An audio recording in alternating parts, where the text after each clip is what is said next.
Hello and a warm welcome to the Open Treasury podcast, your go-to source for the latest news and analysis in corporate cash and treasury management.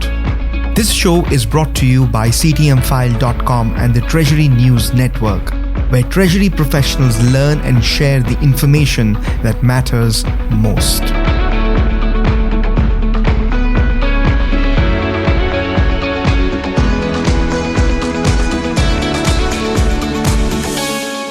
I am your host Pushpendra Mehta. Joining me today are Jack Large, editor of CTMfile, and Ben Poole, writer at CTMfile. Welcome back, Jack and Ben. Thank you for taking the time to share your thoughts with us on topics that impact the world of treasury management and beyond. Let's go deeper and get your perspectives on our topics for today, namely key considerations for treasurers, CEOs, and CFOs amid strained US-China relations, corporates diversifying their foreign exchange counterparties, the US Securities and Exchange Commission adopts money market fund reforms, EU money laundering and terrorist financing risks, and finally, the UK Financial Stability Board's roadmap for addressing climate-related financial risks. Our audience can read articles, interviews, and industry roundups by visiting ctmfile.com or by following the links in our show notes. Let's start today's discussion with our first story, strained US-China relations, key considerations for treasurers, CEOs, and CFOs. Even though China is one of the top two foreign investors in US national debt and one of America's three biggest trading partners, tensions between Washington and Beijing have heightened in recent years, primarily because of geopolitical crises and unresolved trade, technology, and national security issues. U.S. Treasury Secretary Janet Yellen made a 4-day visit to China earlier this month as a part of ongoing efforts to ease tensions between the world's most powerful nations. Given the increasing complexity and the history of long-standing disputes, competing interests, and intense rivalry between two of the world's most influential nations, analysts believe that it is unlikely that the US and China will mend fences. There are three aspects that CEOs, CFOs, and treasurers of multinational corporations should bear in mind that are likely to make it harder to repair fractious US-China ties. First, there is a sense that de-risking from China might be decoupling in disguise. Second, the war for chip supremacy is likely to intensify. And the third, national security will trump economic growth. Jack, if you were a treasurer or CFO with a multinational corporation, would you continually reconfigure for opportunity and risk given the contentious nature of US-China ties? Yes, absolutely. I think Apple got it exactly right. They were putting all their eggs, as it were, in the China basket with all manufacturing there. And then they realized the risk was too great, as you can see from Russia's invasion of Ukraine. But it's also a risk from different perspective because the technologies are starting to compete with each other and the platforms are competing with each other. I would definitely do that. And I would do like the investing group, whose name I can't remember. They are decoupling how they run things, so that not only are they de-risking, but they're also part of de-risking is actually changing the structure of the company. I think that's going to happen as well. The problem is that China is so sensitive. You may well put at risk major contracts in China if you do something that they deem as decoupling rather than de-risking. They're already describing the two as the same thing. I think it's a very dodgy area, and I would not invest any more in operations in China at the moment. Yeah, it's definitely a very sensitive topic for treasurers to try and handle. You know, it's firmly in the macroeconomic risk column. And it's not too long ago since we had a similar situation between these two countries, thanks to Trump's trade war with China. It's all about, for treasurers, evaluating things like what potential tariffs could mean for their business, how potential sanctions could impact a business, and really just getting into the company's supply chain, not just to see where your suppliers are and what risk profile they carry, but also really trying to get under the hood of the supply chain beyond that initial supplier and just kind of figure out where you can best set up your business in order to negate some of the issues that might be coming down the pipeline. Another aspect that what this shows is that Treasury needs to be in the political space as well, in the almost at board level. Maybe the CFO should always take the treasurer along to key meetings, because this is where it's discussed. This is macro stuff. This is major stuff. This is major stuff, and those are powerful statements, and I think it's a fascinating analysis, Jack and Ben. Let's continue the conversation with the second news topic of the day that revolves around corporates diversifying their foreign exchange counterparties. Many corporates in North America are looking to diversify their foreign exchange counterparties after the recent banking crisis highlighted the potential risks associated with having only one or two banking partners, according to a report from FX as a service provider Miltech FX. Some 88% of corporates are exploring diversifying their FX counterparties. Managing currency exposures is also at the top of corporates' priority list, with 68% experiencing increased risk due to US dollar volatility. Ben, you covered the story for CTMfile. So from a corporate treasury perspective, what, according to you, is the most critical aspect of this survey? Thanks, Push. Yeah, it's an interesting story. It's part of the counterparty risk management story that we've kind of seen in the past 3 or 4 months following the banking turmoil in March. On the cash management side, obviously, we saw corporates looking to diversify their banking groups and also where they were committing their short-term cash, hence the kind of the windfall for money market funds. So it makes sense for corporates to have applied this approach to FX. There's kind of 2 points from the survey that I'd focus on. One is, I think, despite the existence of technology-enabled FX solutions, a lot of corporates are still relying on manual processes to transact in FX. But this research does show that corporates are starting to move towards more automated solutions in general, certainly from those that were surveyed. And also, I thought the rise in ESG in the FX market has been shown to be important, more than just a box-ticking exercise, with 90%, I think it was, of those surveyed saying that ESG has grown in importance to their business over the past year. Obviously, it's something that from shareholders, customers, clients, even employees are demanding more progress. And I think one number that was really interesting was over half, 54% of corporates say that their FX counterparties must have these strong ESG credentials. So I thought that was an interesting point to note. For me, the biggest point is this is only America. This is the key point.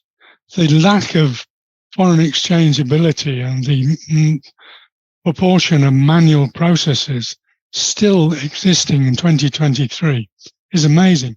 If you'd go to Europe, they would look at you and say, we were doing that 20 years ago.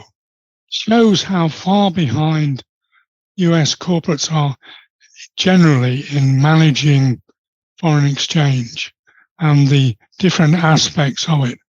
And that's the biggest thing to take from it. And all the companies who can would get their European subsidiaries to get a hold of their foreign exchange, because some of these practices are really old-fashioned and really rather dangerous. Yeah, there's a big risk there, isn't there, Jack? If you have these sort of not insecure processes where, it can be manual error, but it's obviously you're open to all sorts of things going wrong and having a fundamental impact on the business.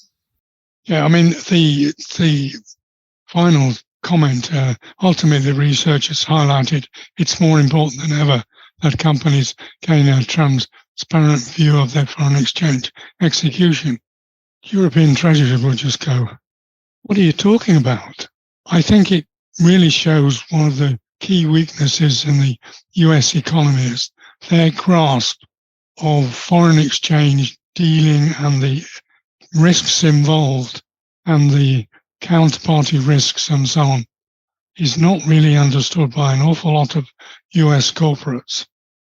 The next story that we will feature in our conversation today is about the US Securities and Exchange Commission adopting money market fund reforms by making amendments to specific rules governing money market funds, or MMFs, under the Investment Company Act 1940. The amendments will increase minimum liquidity requirements for money market funds to provide a more substantial liquidity buffer in the event of rapid redemptions. The amendments will also remove provisions in the current rule that permit an MMF to suspend redemptions temporarily through a gate and allow MMFs to impose liquidity fees if their weekly liquid assets fall below a certain threshold. Jack, do you think the adoption of the MMF reforms by the US Securities and Exchange Commission will make MMFs more resilient, liquid and transparent, and therefore a more attractive investment option for corporate treasuries? Yes. The Gary Gensler, the chairman of the SEC, his comment about money market funds having potential structural liquidity mismatch, I hadn't realized it, but some of these regulations go back to 1940. It's no wonder. In fact, what's surprising is it's taken them so long to get at this vulnerability of money market funds. Having said that, money market funds are going to become more attractive rather than less.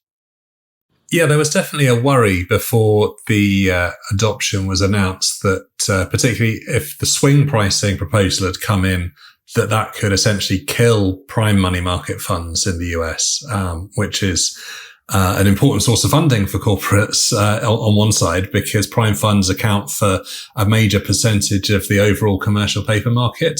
So if swing pricing had been brought in, we could have had a situation where if redemptions are made, investors wouldn't know the exact dollar price they were getting out of their money market fund until the end of the day. So that lack of clarity would have been a massive risk factor. And obviously lots of people across the industry were just kind of shouting at the SEC, what are you doing? That's insane. So clearly they did listen to that part of it. So that's really good news for treasurers that uncertainty won't be in there. And it just kind of means from a treasury perspective that the liquidity that money market funds offer isn't affected by that. Yeah, like you mentioned, the main addition is those mandatory liquidity fees. When a fund experiences daily net redemptions exceeding 5% of net assets, funds won't have to impose that when liquidity costs are less than 1 basis point. Which the SEC says will often be the case under normal market conditions. So maybe that's not too bad compared to what some people had been expecting. I was reading a quote from the CEO of money market fund portal ICD, Tori Hazard, who summed it up by saying, although we are not convinced that the new liquidity framework for prime and tax-exempt funds is necessary, it's certainly less onerous than swing pricing. So I think there's just kind of a broad acceptance and maybe a shrug that, okay, we'll do this if it pleases you and it's not impacting what we do too much. So I think it's probably good news that they've got their house in order. And it's interesting that obviously this is, Jack was saying that some of the laws in the US were going back to the 1940s. In Europe, there's a proposal still out for new money market reforms, but that's only kind of coming on the back of I think 5 years ago, the most recent legislation from the EU around money market funds came in. So there's, and they had, those regulations had like their first stress test with COVID and with the invasion of Ukraine, and, held up pretty well. So I think it shows that regulation, when done well and listening to like all parts of the market, can work in everybody's favor. It also shows that yet again, even though America is supposed to be the most modern and innovative structure, actually there's an awful lot of hidden problems inside the whole system inside America.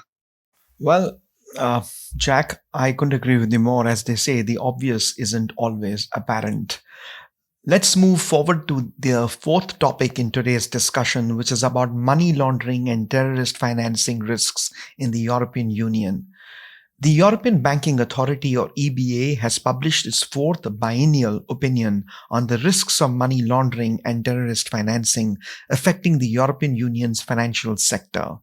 It also sets out what competent authorities and EU co-legislators can do to mitigate those risks.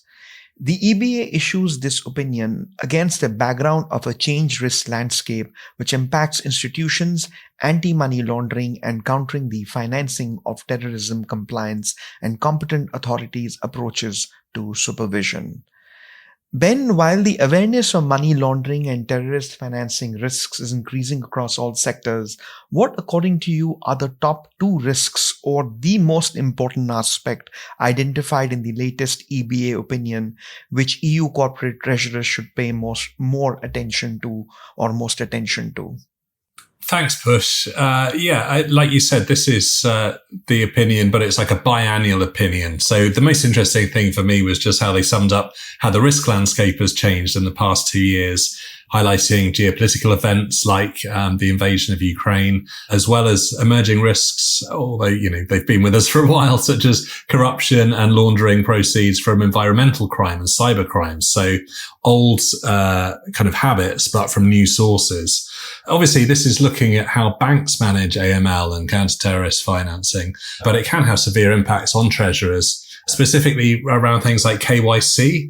Those processes can be pretty onerous at the best of times. And if the burden is increasing, then treasurers will have an even more complex, perhaps, and time-consuming set of hoops to jump through. So that's somewhere where, technology, again, is something that treasurers might want to lean on. There's things such as Swift's KYC registry that can help make life a little bit easier, but there is a lack of a global standard for bank to corporate KYC. So multinationals in particular can still face just a huge amount of work in this regard. So, that's the sort of thing that can cause corporates to kind of move their business from one bank to another. So that's something for treasurers to think about. And obviously it's something that banks are thinking about. It's not maybe a direct thing that's in the report, but it's kind of an indirect impact on treasurers. Yeah, I picked up on a completely different aspect. Is have the banks complained? This looks like a slap on the wrist or a slap around the face. This is a litany of things they're not doing and they need to do better. It's quite amazing. Having said that, these problems have been around for a long time. It's not as if money laundering and financing terrorists have been absent in the recent developments. What amazes me is there are still so many loopholes. That's the first point. And the second point is, how do treasurers manage this exposure? Because it seems to be getting worse rather than better. I don't know, but it's an area of considerable concern. I mean, if you've got an operation in the Middle East and things start to go wrong, what can you rely on? Big questions here. Yeah, there's lots of issues like, I suppose, sanction screening and things like that, and finding politically important people, people that shouldn't have payments going to them. And that's something that, banks have to manage, but it's also something that corporates need to keep an eye on. So it's all about, have you got the latest lists? How quickly can you check the lists? again, there's, I suppose, a technology angle where you can type something into a system and have it ping up red or green depending on the outcome from the database. But yeah, it's a huge issue. It's a huge issue. Like you said, there are loopholes, and I hope those loopholes can be plugged, and issues like money laundering and terrorist financing, challenges around that can be resolved. Moving on to the next story that merits discussion is about the UK Financial Stability Board's roadmap for addressing climate-related financial risks. The report finds steady progress has been made across all 4 blocks of the roadmap: firm-level disclosures, data, vulnerabilities analysis, and regulatory and supervisory practices and tools. But initiatives on embedding climate-related risk into financial risk management and prudential frameworks are ongoing, and capacity building remains an important focus. What would you, Jack, in particular, like to see implement with greater vigor and importance when it comes to addressing climate-related vulnerabilities? The problem is that it's all important, and the climate change is accelerating, not decelerating. The first problem is that the metrics that the industry uses, both the banks and the corporates, are not agreed in terms of what's important and what isn't. There are different standards still. I think we need a joint initiative between the banks and the corporates to really get a hold of this, and the authorities to get a hold of this. Waiting until all these different steps are taking place will probably take 3 or 4 years. Well, the world might be on fire by then. This is very serious. I completely agree with Jack. That line that you read out at the start, Push, steady progress has been made. That's not good enough. All areas of regulation and legislation have to be outpacing the climate change, and that's just not happening. And it hasn't. We've had decades now of this topic, and people haven't really got to grips with it. I think in Italy this weekend it's going to be 46 degrees Celsius. California hit almost 54 Celsius at the weekend.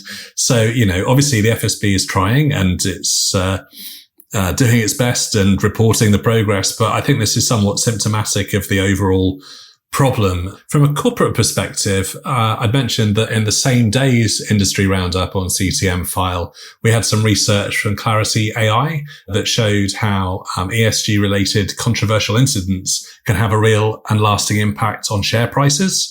The analysis indicated that controversial actions linked to ESG can significantly affect a company's value compared to peers, resulting in a delta in valuation ranging from -2% for sort of less severe controversies to -5% for the most severe controversies after 6 months. So the reputational risk and financial damage for not complying properly with, or maybe muddying the figures around ESG, sustainability, any of those issues is a real issue to be taken seriously and to be kind of done correctly.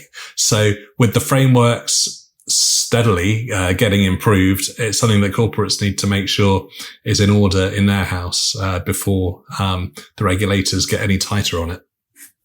Final comment that the FSB is setting up a working group will, as an initial task, develop conceptual understanding of the relevance of transition plans and planning of financial and financial terms for financial stability. Hang on a minute. You're 5 years too late. That plan is needed 5 years ago.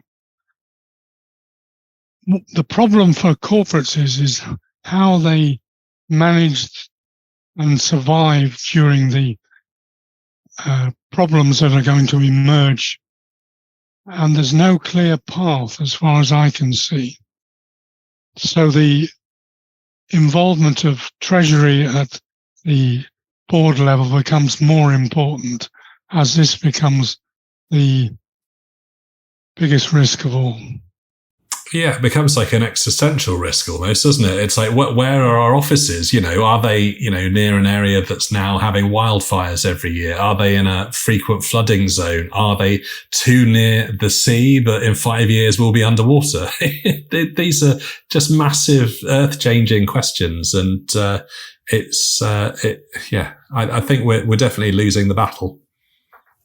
This integration of treasury with company thinking right across the board is absolutely essential, because the treasury finances and collects all the financial supply chain income and debts. It becomes much more important. This is a company-wide problem. It isn't just treasury. It isn't just the board. It's the whole thing together. It's the whole thing together. That's a very, very riveting as well as important analysis, something I hope our audience is paying in particular attention to. Finally, what is your choice for the biggest or most important story of the past week, and why? For a change, Ben, can I ask you to do the honors first? Yeah, absolutely. Well, I was thinking about this, and the US-China relationship and climate change are obviously hugely important, but these are kind of ongoing crises. So I think probably my top story of the week is the SEC's adoption of those money market fund reforms. It's good news for treasurers that swing pricing didn't get the go ahead from both an investment and potentially funding perspective, and prime money market funds get to live on. So let's just keep an eye on how that mandatory liquidity fee imposition impacts things from both a fund and investor perspective as we move forward. Well, the item that I enjoyed and I think is probably one of the most important is the EBA publishing their opinion on EU money laundering and terrorist financing. The slap on the wrist for the banks is quite amazing. I'm surprised it didn't reach the front page of the FT. This is really important stuff, and it's going to have an impact. It's showing that the authorities are becoming much more aggressive in their intervention and regulation right across all aspects of business, which is where you then move into the existential risk of climate change.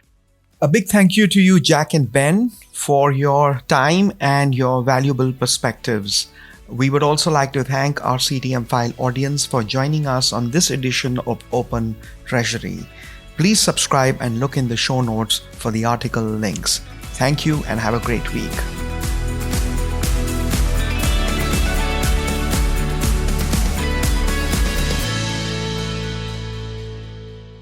This podcast is provided for information purposes only, and statements made by CTMfile or guests on this podcast are not intended as legal, business, or consulting advice. For more information, visit ctmfile.com.